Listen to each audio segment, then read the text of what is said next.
राम भक्तों के सम्मान में सपा की शेरनी इकरा हसन उतरी मैदान में, लगाई ऐसी दहाड़ सब हैरान। ब्रजभूषण शरण सिंह ने भी दागे चंदा चोरों पर सवाल, दिखा सियासत में उबाल।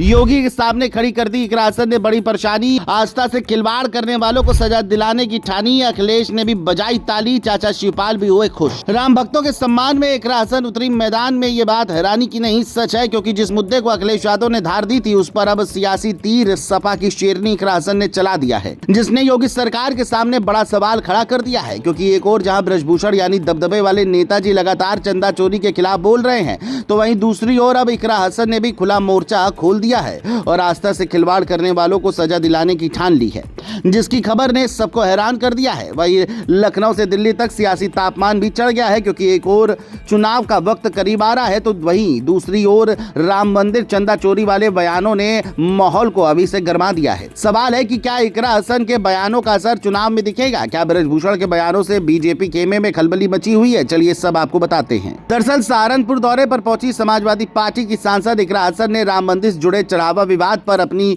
प्रतिक्रिया दी। उन्होंने कहा कि राम मंदिर करोड़ों लोगों की आस्था का केंद्र है और ऐसे किसी भी मामले में पूरी पारदर्शिता होनी चाहिए। उनका कहना था कि अगर जांच में किसी भी तरह की अनियमितता सामने आती है तो दोषियों के खिलाफ बिना किसी भेदभाव के सख्त कानूनी कार्रवाई होनी चाहिए। इकरा हसन ने यह भी कहा कि उन्हें इस मामले की जानकारी मीडिया रिपोर्टों के जरिए मिली है और इसीलिए पूरे मामले की निष्पक्ष जांच जरूरी है, ताकि लोगों के मन में कोई भ्रम या अविश्वास न रहे। यानी अब यह मुद्दा सिर्फ मंदिर प्रबंधन तक सीमित नहीं रह गया है, राजनीतिक दल भी अपने अपने तरीके से बयान दे रहे हैं और पूरे मामले पर नजर बनाए हुए हैं। इकरा हसन ने यह भी कहा कि करोड़ों श्रद्धालु राम मंदिर में दर्शन कर चुके हैं और बड़ी मात्रा में चढ़ावा आया है, ऐसे में उसके प्रबंधन और पूरे लेखा जोखा में पारदर्शिता होना जरूरी है। उन्होंने जांच कर रहे विशेष जांच दल से अपील की कि जांच केवल तथ्यों और सबूतों के आधार पर हो और किसी भी तरह के दबाव में न की जाए। अगर कोई दोषी पाया जाता है तो उसके खिलाफ ऐसी कार्रवाई हो जो भविष्य के लिए मिसाल बने। आपको बता दें, इस मामले में लगातार समाजवादी पार्टी हमलावर है। खुद अखिलेश भी इस मामले में पैनी नजर बनाए हुए हैं। वो सोशल मीडिया के जरिए और प्रेस कॉन्फ्रेंस करके लगातार सवाल उठाते रहते हैं। इतना ही नहीं, इसी बीच इस पूरे मामले पर अलग अलग नेताओं के बयान भी सामने आ रहे हैं। बीजेपी के पूर्व सांसद ब्रजभूषण शरण सिंह ने भी सार्वजनिक तौर पर कहा कि अगर किसी को बचाने की कोशिश हुई तो सवाल जरूर उठेंगे।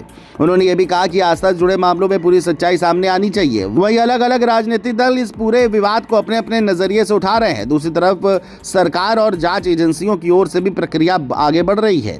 पूरे मामले की जांच की जा रही है और कई पहलुओं की पड़ताल जारी है। ऐसे में अंतिम निष्कर्ष जांच पूरी होने के बाद ही सामने आएगा।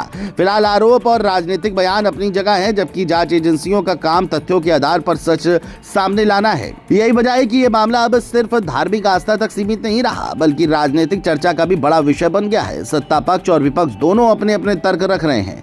एक पक्ष पारदर्शिता और जवाबदेही की मांग कर रहा है, दूसरा जांच पूरी होने का इंतजार करने की बात कह रहा है। फिलहाल सबसे बड़ा सवाल यही है कि जांच पूरी होने के बाद सच्चाई क्या सामने आएगी? क्या सभी सवालों के जवाब मिलेंगे? और अगर कोई दोषी पाया जाता है तो क्या उस पर सख्त कार्रवाई होगी?